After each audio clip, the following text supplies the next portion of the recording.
સુરતના ward number 18માં ચૂંટણી પ્રચાર દરમિયાન આમ આદમી પાર્ટી અને ભાજપ વચ્ચે તંગ સ્થિતિ સર્જાઈ છે। આપ નેતા રજનીકાંત વાઘાણીએ ગંભીર આક્ષેપ કરતા જણાવ્યું છે કે ભાજપના કાર્યકરોએ તેમના ઉમેદવાર ગૌતમભાઈ પટેલનું અપહરણ કરી અજ્ઞાત સ્થળે લઈ ગયા હતા અને તેમના પર ચૂંટણીમાંથી નામાંકન પાછું ખેંચવા માટે દબાણ કર્યું।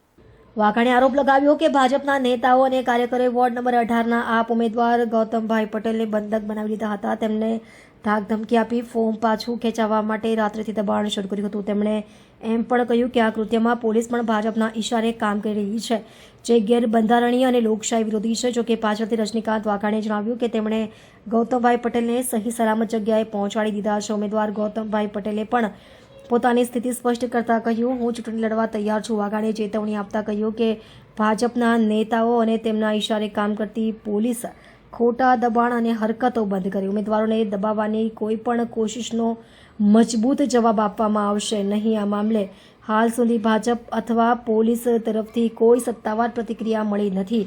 જોકે સ્થાનિક પોલીસ સૂત્રોએ જણાવ્યું કે તેઓ ફરિયાદના આધારે તપાસ કરશે। આ ઘટના ચૂંટણી પંચનું ધ્યાન ખેંચ્યું છે અને આગામી કલાકોમાં આ મામલે વધુ તાગ લેવાની શક્યતા છે। નમસ્કાર, હું રજનીકાંત વાઘાણી, સુરત લોકસભા પ્રમુખ, આમ આદમી પાર્ટી। આજે સવારે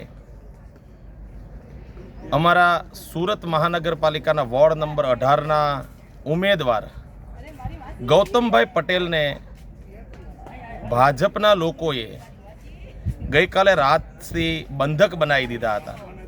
એટલે કે એમને રીતસરનું એમનું અપહરણ કરી એમની મરજી વિરુદ્ધ અજ્ઞાત જગ્યાએ લઈ ગયા હતા। ગઈકાલે સવારથી ખૂબ પ્રયત્નો થતા હતા એમને ફોર્મ પરત ખેંચવા બાબતના, પણ માનનીય ગૌતમભાઈ પટેલ મજબૂત મનોબળના વ્યક્તિ હતા અને એ એવું કહી રહ્યા હતા કે જનતાની સેવા માટે હું તો આ મેદાનમાં ઉતર્યો છું તો લડીશ, પણ ગૌતમભાઈ ડરી જાય, ગૌતમભાઈ ફોર્મ પરત ખેંચી લે માટે ભાજપના તમામ નેતાઓએ ખૂબ ખરાબ રીતે દબાવવાની કોશિશ કરી, ડરાવવાની કોશિશ કરી। પણ સવારમાં મને જાણ થતાં હું એમની શોધખોળ કરતાં અડાજણ સ્થિત પહોંચ્યો અને ત્યાંથી ગૌતમભાઈ એક ફોર્ચ્યુનર ગાડીની અંદર એક ભાઈ એમને બેસાડીને જતા હતા, એમને મેં રસ્તાની અંદરથી ઊભા રાખ્યા અને મને ગૌતમભાઈએ એવું કીધું કે હું ચૂંટણી લડવા તૈયાર છું, ભાજપ દ્વારા મને ફોર્મ ખેંચવાની ધમકીઓ આપવામાં આવે છે અને એમને મેં ત્યાંથી મારી ગાડીમાં બેસાડ્યા અને અત્યારે એમને સહી સલામત રીતે એમના પોતાના સ્થળ ઉપર હું લઈ આવ્યો છું। અત્યારે આમ આદમી પાર્ટીનો કાર્યક્રમ ચાલી રહ્યો છે, એમાં અમારા ઉમેદવાર ગૌતમભાઈ પોતે પણ હાજર છે। આ ભાજપની આખી આ જે ચાલ છે એ આમ તો ઘણા વર્ષોથી હવે એમની ટેકનિક બની ગઈ છે, પણ એ એક સમયની કોંગ્રેસ હતી કે જેમાં પ્રતિકાર નહોતી કરતી, આમ આદમી પાર્ટી છે। આમ આદમી પાર્ટી કંઈ દબાશે નહીં, ડરશે નહીં અને તાકાતથી અમે જવાબ આપીશું। એટલે ભાજપના નેતાઓને એના ઇશારે કામ કરતી પોલીસને મારે કહેવાનું છે કે તમે ભાજપના નેતાના ઇશારે ખોટા ધંધા કરવાનું બંધ કરી દો, અમારા ઉમેદવારોને દબાવવાનું બંધ કરી દો। પોલીસ તરીકે તમારી ડ્યુટી અને ફરજ છે, નિભાવો અને સારું કામ કરશો તો અમે સલામ કરીશું તમારી ડ્યુટીને।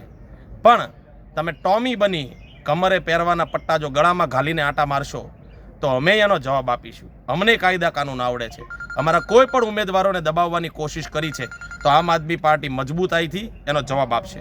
આભાર। ભારત માતા।